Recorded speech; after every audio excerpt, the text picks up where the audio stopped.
just keeps getting worse and worse for the Royal Challengers Bangalore women's team in the Women's Premier League. Now, I know a lot of people have made jokes about the fact that, this RCB team tends to share some sort of an underachieving mentality that is there or has plagued the men's teams ever since their existence, or they came into existence in 2008.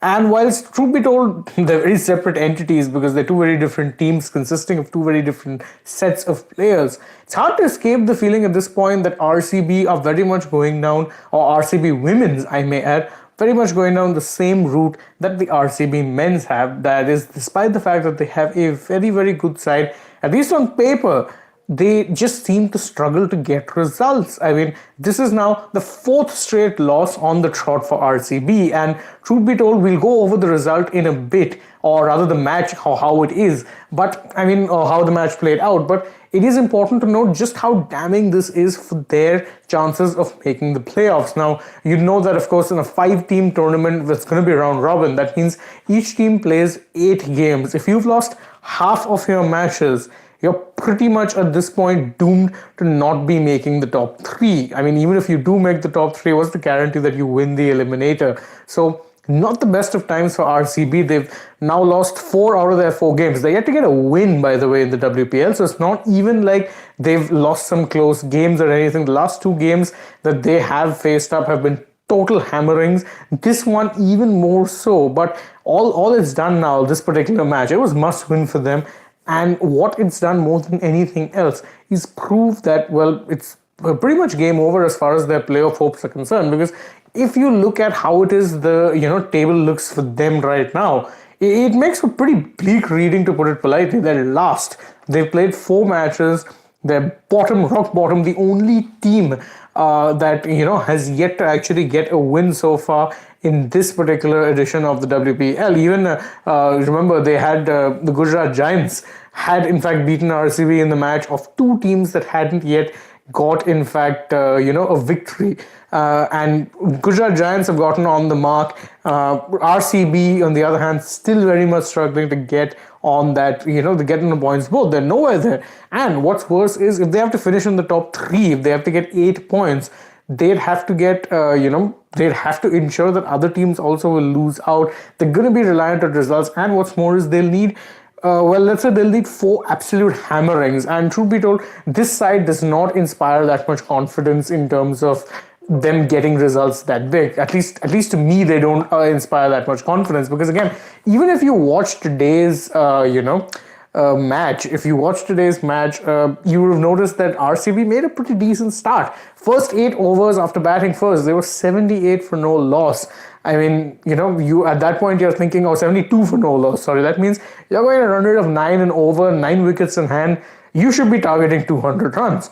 Instead, they suffered such an almighty collapse that they didn't even end up getting to complete their full quota of 20 overs. And not just that, 138 was all they could make in their quota of overs. At that point, they never really seemed like it was going to be much of a challenge for the UP Warriorz. But what UP Warriorz have done is, by getting such a commanding win, they boosted their own net run rate and absolutely hammered the net run rate of RCB, which is another reason why I said that RCB unlikely to make it. Even if they win their remaining 4 matches, it just doesn't seem very likely for them making it in.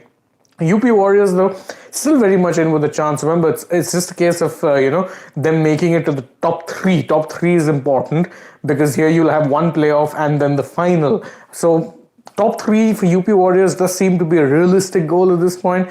But for RCB, I think this season has very much become about damage limitation and maybe actually salvaging some pride. Because after the auction was done, most people thought, yeah, RCB and MI have probably the 2 strongest squads on paper. But it really was, in fact, only on paper, because quite frankly, RCB has, in fact, seen nothing, or they've shown no signs whatsoever that they have, in fact, made a cohesive side. In fact, it's very top heavy. The bowling hasn't really looked that good, and they're going to be struggling. I'll just take a few of your guys' comments before we bring this particular stream to an end. Rahul Bhire says that RCB now need to win their remaining matches with great NRR. Can't see that happening. Even if they win 4 matches, they'll need at least 3 hammerings, if not more. I don't see that happening. Akash Bhadra says, yes, Healy was a beast today. Yeah, Healy herself, by the way, wasn't exactly, lighting the world on fire. She needed a big knock today. It came, obviously, with a small target. You have that advantage that, you don't really need to be looking to get runs at a quick pace. She got them anyway. Good, in fact, clip on her part. And Akash, thank you for your comments. Harshad Binsale being a little unkind and saying that RCB only win hearts. Yeah, harsh. I mean, but not entirely unfair either. Let's see. Menik Baswa says that so disappointing for a team like RCB. Star-studded team yet. Yes, that's the thing. They're star-studded, but they're not very cohesive, and that is a major issue.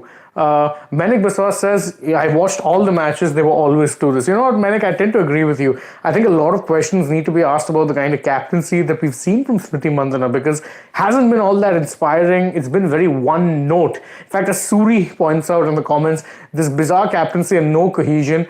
In my view, Heather Knight should have been the captain. India's women cricket hasn't developed players with sharp captaincy skills yet. Loved Healy promoting Devika up. Good shout. Let's see. Rahul Bida says RCB invests heavily, results are poor. Couldn't agree more. And let's see. Yeah. King D, I don't agree with that comment where you're saying very low quality cricket. I tend to disagree. I've actually been pretty happy with the kind of cricket we're getting to see. And I mean, look, it's T20. You're not expecting to see classical cricket. It's going to be slam bang. You're going to get batting tracks. So I don't agree with that at all. I think a lot of people, in fact, even people who, are casual watchers of women's cricket, have really enjoyed the tournament so far. Abhinav Gupta is saying that RCB is only focused on content creation, which they're getting with Sania, Perry. No backroom planning. Knight is their wicket taker. Even Gujarat is looking settled after such a major loss in Mooney. Yeah, Abhinav, I tend to, it might be a harsh assessment on your part, but I do tend to agree that squad building really hasn't been something they've been very good at. So, let's see what exactly they can do, because personally, I don't see much hope for this RCB side, whether or not they can turn this campaign around and actually, salvage at least a little bit of pride rather than, actually, I don't see them qualifying for the, playoffs, but maybe if they can salvage some pride, get a couple of wins here or there, show some fight, because this team looked defeated down and out. They are in desperate need of some good results, and truth be told, the only ones who can pick them up are themselves. Good result for the UP Warriorz, but of course a lot of people will be wondering what exactly is going wrong with RCB. Anyway, this is all for our coverage for the WPL for tonight. Thank you guys so very much for joining us. Again, if you enjoy our work over here at Sports Today, please don't forget to like this video, share it with your friends, subscribe to the channel, tap that bell icon, leave us a comment, follow us on Twitter, Instagram, and Facebook, and don't forget to download the AajTak app and check out their website as well. Thank you guys for joining us. We'll see you all again tomorrow. Good night and goodbye.